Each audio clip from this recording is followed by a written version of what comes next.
It is a pleasure to have the opportunity to introduce our distinguished guest speaker, Sally Ghazal.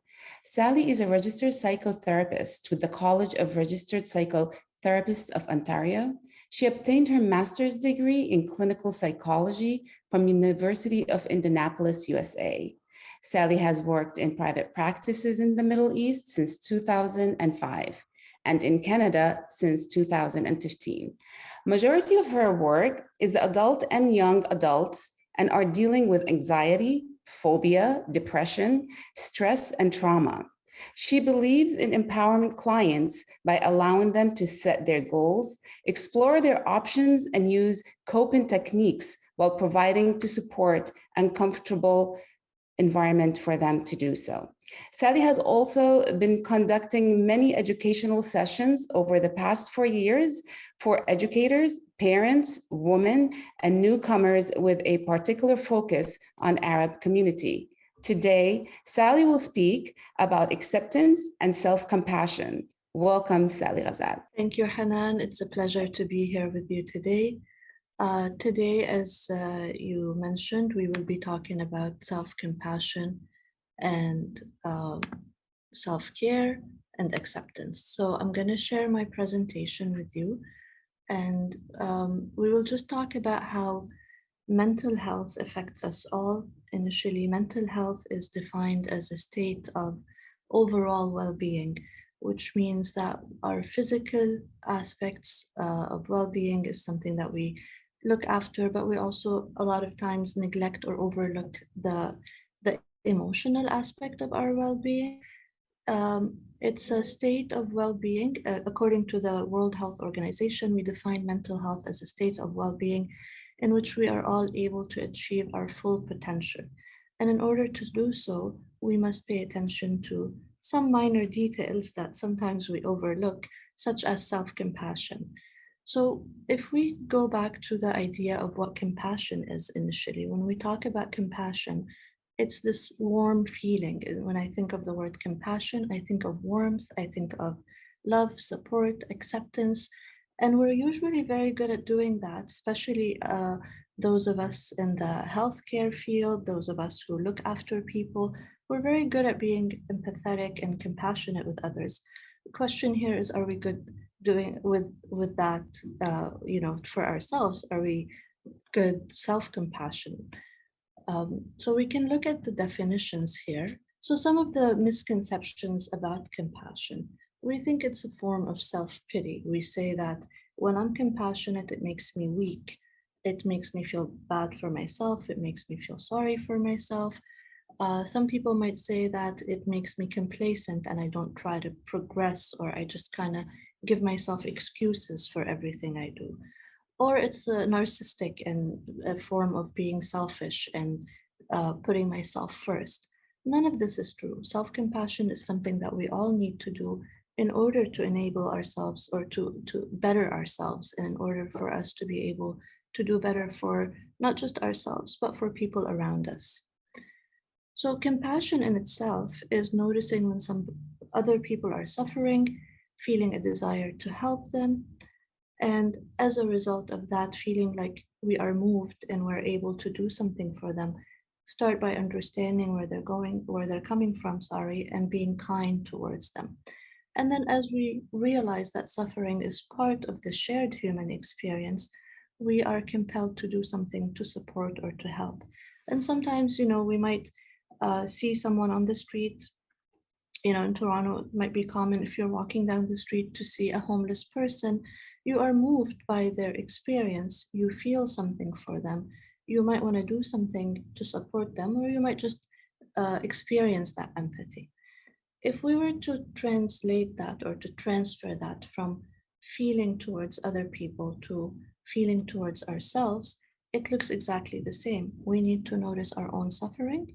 We need to feel like we need to make a change. But in order to do that, we also have to accept that we are going through this, and we have to kind of sit with that feeling rather than trying to repress it or ignore it or avoid it. So having the same response to yourself, to your own suffering, as you would do towards others. What are some ways that we can practice to become more compassionate with ourselves?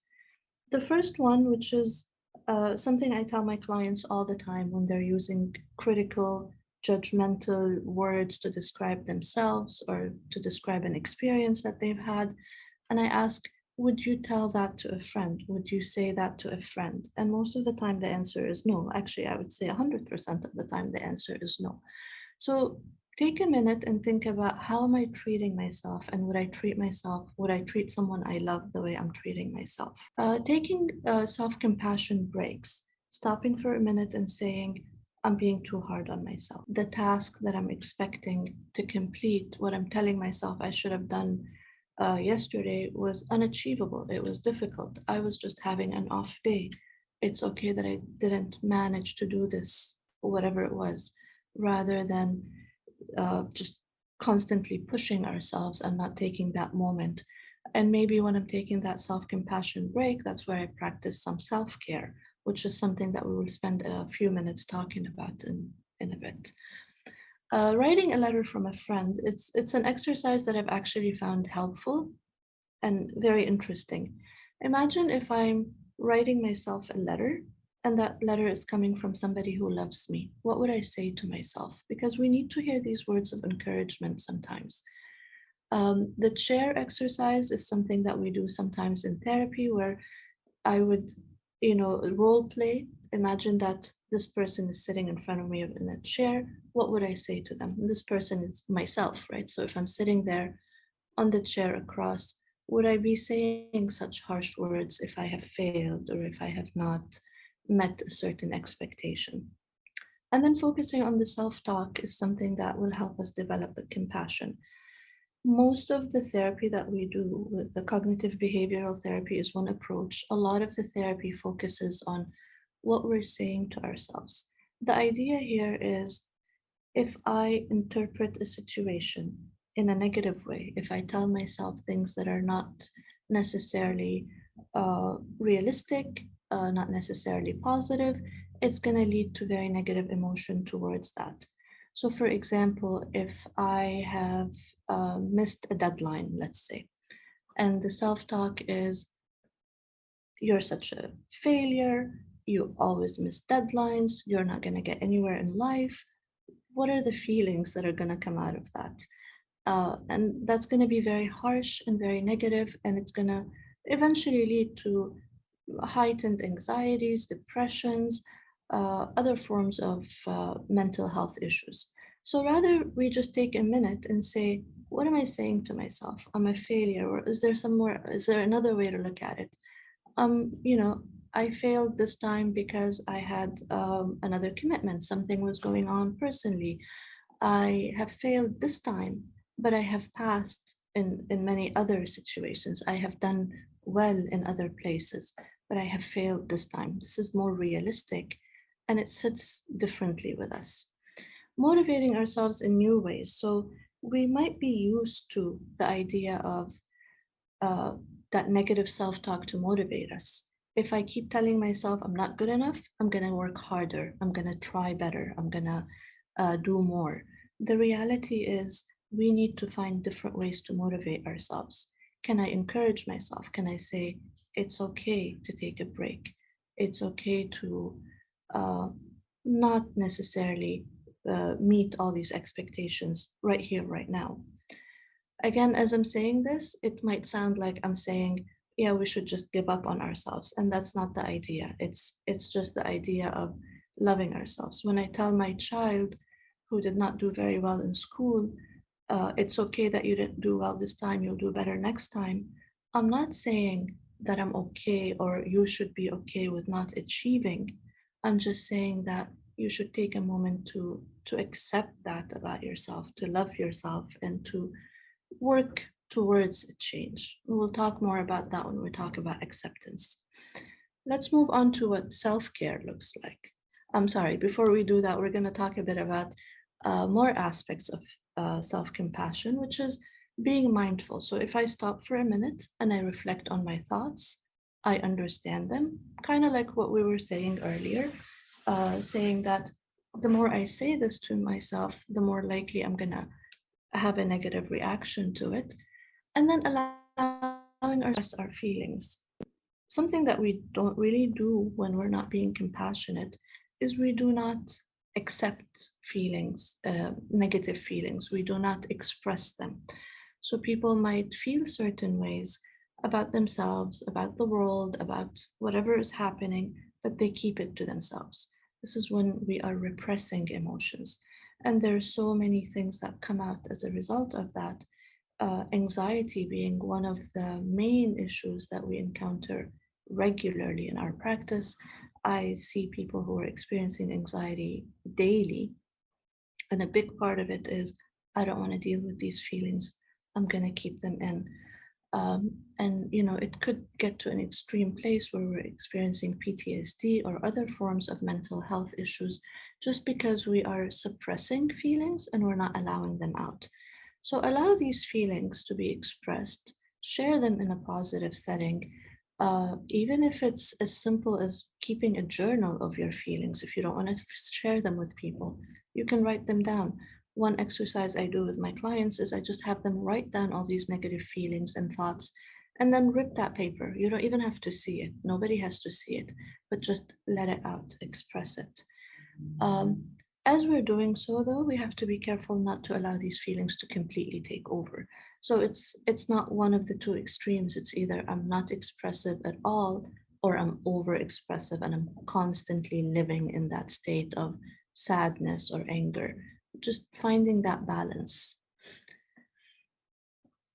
And always being aware when we're being compassionate to ourselves that this is humanity, right? So, common humanity is we all suffer. We all have negative self talk. We all have failed at some point. I'm not the only one. Something that we hear very commonly when people are being hard on themselves is, I'm the only one who failed. I'm the only one who's not good enough. We hear it growing up sometimes. Parents might use that to encourage their kids. How come you're the only one who hasn't done such and such? So remember that this is a common human experience. We all experience it at some point. So practicing kindness rather than judgment is what's important here. Understanding that there is some sort of pain or misfortune or a mistake, accepting it as our own mistake, as something, accepting responsibility for it, and then using words of encouragement and empathy, which looks very different from judgment when we're either ignoring, criticizing, and using critical judgmental language. So, as I said earlier, self care is a very important part of compassion. And when we hear self care, a lot of us think it means I need to pamper myself, go to a spa, or do something excessive. And that's not the idea. The idea of self care does not necessarily mean going on vacation and doing something elaborate, but it's very small steps that we can do daily. We just incorporate things that are healthy for us that maintain our mental and physical health. So the first step to self care is physical self care, having good sleep habits, making sure that you're getting enough rest, making sure that you're eating well, you're eating things that are good for you, exercising regularly. And a lot of times I hear it from people, I don't have time to work out. I'm too busy with my life. I don't have time to exercise. We can find a way to put it in our daily routine. One thing that helped me personally was when I said, even though I don't have time, I deserve this. It's good for me. It's something I deserve. It's something that I should do for me. So, just like I'm making time for everybody else, just like I'm making time for everything else, the half hour a day that I'm making for myself to exercise is what I owe myself. I deserve this. And that kind of created a shift in my mind. Social self care. This is something that we noticed during COVID, how the lack of socializing, how not having enough people around us, how not having the support system really affected our mental health. So, our self care, my personal self care, definitely includes having people around me.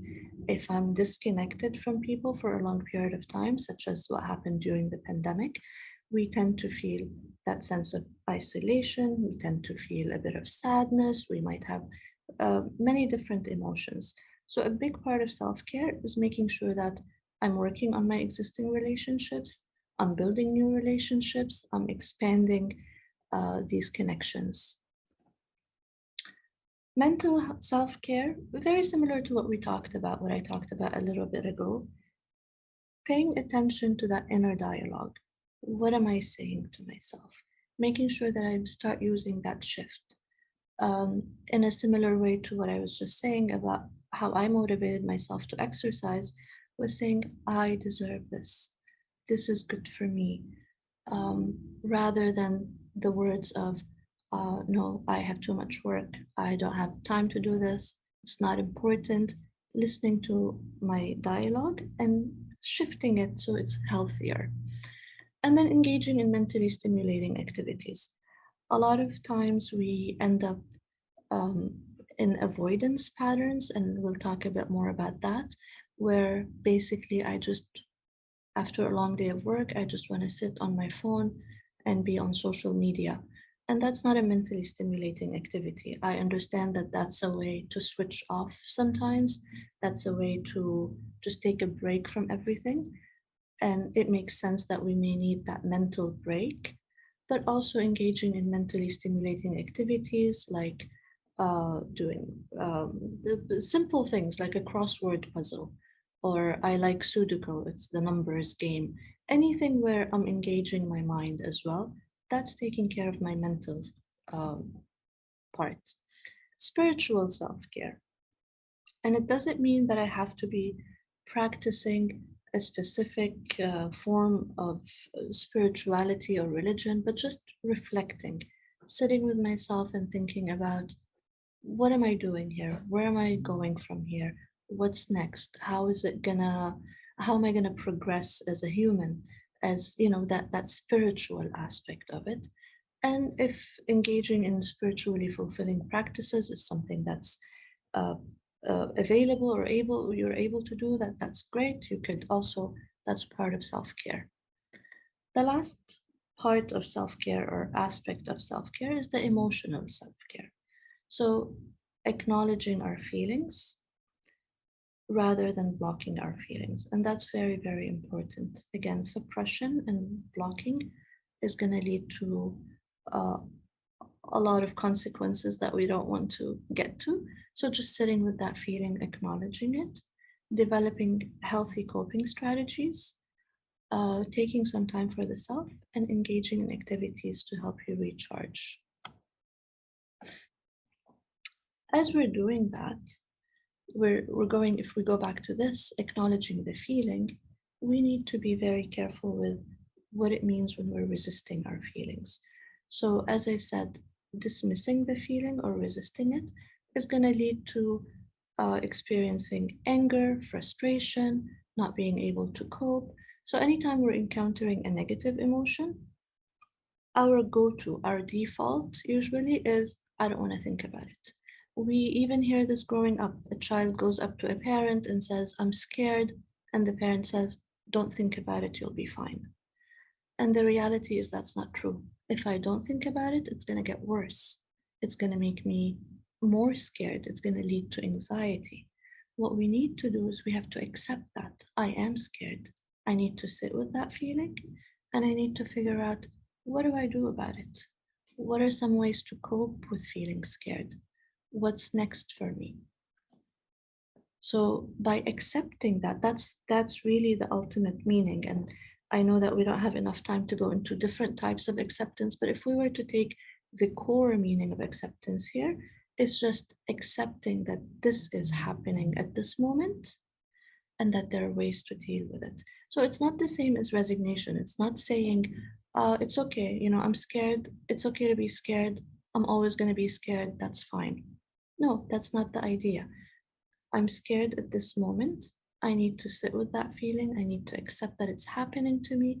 And I need to see, what am I going to do about it? So Carl Rogers, who's one of the founders of the humanistic psychology, said, when I accept myself just as I am, then I can change. It's not, the idea is not to change.